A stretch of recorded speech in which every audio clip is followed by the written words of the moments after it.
Good day, panelists. Welcome to the 2018 Undergraduate International Studies in Foreign Language webinar. My name is Danielle Richardson, and I'm your program officer.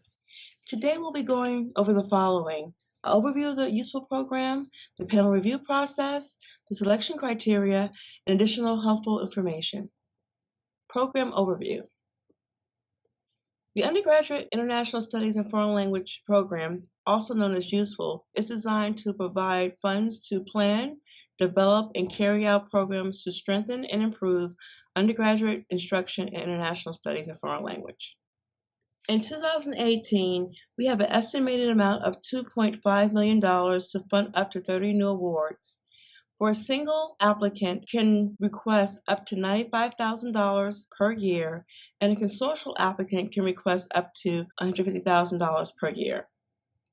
In order to be eligible for the UISFL program, you must be an institution of higher education, a consortium of institutions of higher education, a partnership between a nonprofit education organization or institution of higher education, or a nonprofit agency and organization, including professional scholarly organizations. Institutional eligibility. An institution applicant must contain plans for improving and strengthening undergraduate instruction in both international studies and foreign languages and be multidisciplinary in design. Under the UISFL program, we are requiring a dollar-for-dollar match. This means for every dollar from the federal government, you must match with cash or in kind. It can come from institutional or private resources. Special rule. If you are deemed a Title III or Title V eligible institution, you can apply to the UISFL program with a less than dollar-for-dollar match. It's called the special rule under Title III, Title V. In essence, it means that you can come in for less than the required dollar-for-dollar match, but also the applicant must supply a letter from the Department of Education deeming them Title III, Title V eligible, and that, of course, they can match less than the cost share. Eligible program activities. This list is not exhaustive, but it does include the following program activities that are eligible: development of global studies programs, development of global studies topics such as peace studies and international health, area studies programs, international trade, professional and pre-professional study programs such as engineering are all eligible activities. Also include things like study abroad, specialized teaching materials, internships or special learning service opportunity for both faculty and students, domestic and international, training and research opportunities as well. Allowable costs. Some of the allowable costs include salaries and summer stipends, staff faculty development, costs associated with developing enhancing study abroad activities, but note for students there is a 10% cap on federal funding for all study abroad activities, and costs for domestic and overseas faculty travel, which includes per diem and research funds, are all considered to be allowable costs under the UISFL program. Program priorities. For 2018, we have 2 competitive priorities and 2 invitational priorities. The competitive priorities include MSI and community college priorities, as well as increasing foreign language capacity. For invitational, we include invitational training and thematic focus in less commonly taught languages and interdisciplinary curriculum design. Those are our invitational priorities. Under competitive preference number 1, applications for minority-serving institutions, which are MSIs or community colleges, whether as an individual applicant or as part of a consortium, can apply under this priority. This priority is designed to undertake activities to incorporate foreign languages into the curriculum of an MSI or community college, as well as to improve foreign language and international and area studies instructions at the MSI or community colleges. An applicant can earn up to 3 points under this priority. We are looking for the following under competitive preference priority number 2. Applications from institutions of higher education or consortial institutions that require entering students to have at least successfully completed 2 years of foreign language instruction, or requiring each graduating student to earn 2 years of post-secondary credit in foreign language, or for 2-year schools have the equivalency of foreign language. Under invitational priorities, no points are given or penalized for the following 2 areas: substantive training and thematic focus on less commonly taught languages, or developing interdisciplinary curriculum. Both are invitational priorities, so we are asking for interest, but there's no points given or penalized if an applicant chooses to address either priorities. Panel review process. Here we have the selection criteria broken down into 3 components. Selection criteria for those who are applying as a single institution of higher education, those who are applying as a consortium or as a partnership, and those public or private nonprofits who are applying.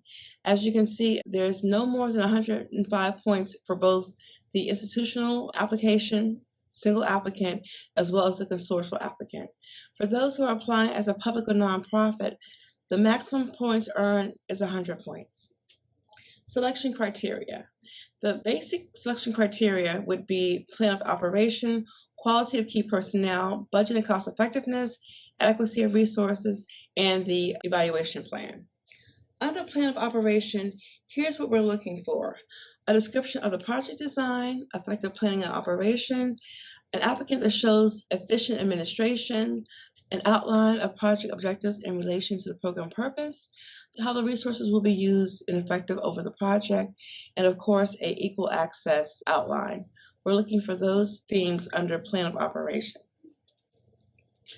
Under quality of key personnel, worth 10 points, we're looking for a well-qualified project director. Whether they have a terminal degree or not is not necessary. We're looking for strong key personnel. That means support staff, faculty, administration.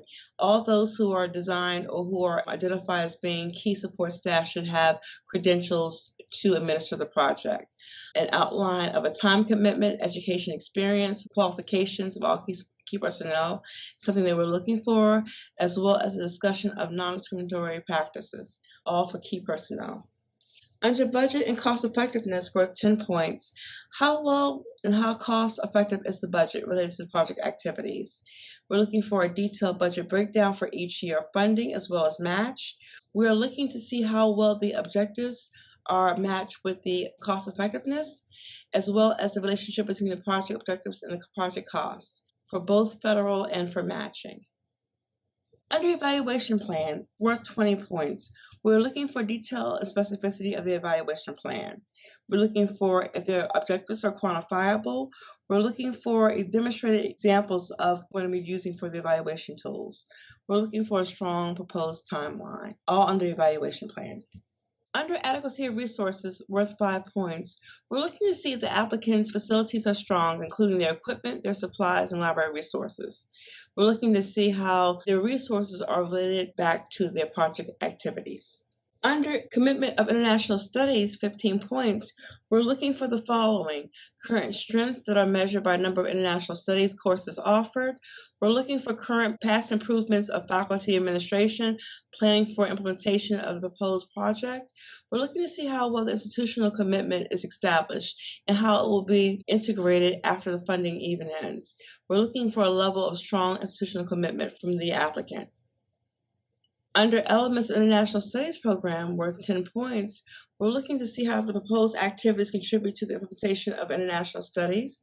We're looking for adequate and appropriate interdisciplinary aspects of the program, demonstrate the number of types of new and revised courses possibly that have been developed, and are plans adequate for improving and expanding language instruction, all under this Elements of International Studies program. Under need for the results of the program, 15 points, we're looking to see how well the proposed activities are related back to the intent. We're looking for the intent of international studies in foreign language and how they'll be implemented. What is the likelihood of the activities will be continued after the project ends? That's called sustainability for us. And describing how well they share the materials and results of the program with other institutions, dissemination. Under public and private nonprofit agencies and organizations, including professional and scholarly associations, we're looking for the need for impact of project improving international studies, foreign language, and undergraduate level. This is worth 40 points.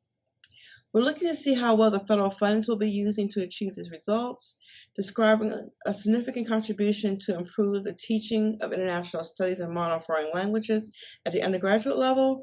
We're looking to see how well demonstrated the project is and have a major regional and national impact on undergraduate education, as well as a plan for effective and successful sharing of materials and results of project with higher education community.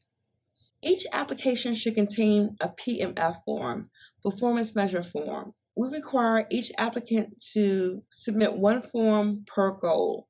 And as you can see, we're requiring them to fill out the performance goal statement as well as the measures and the activities.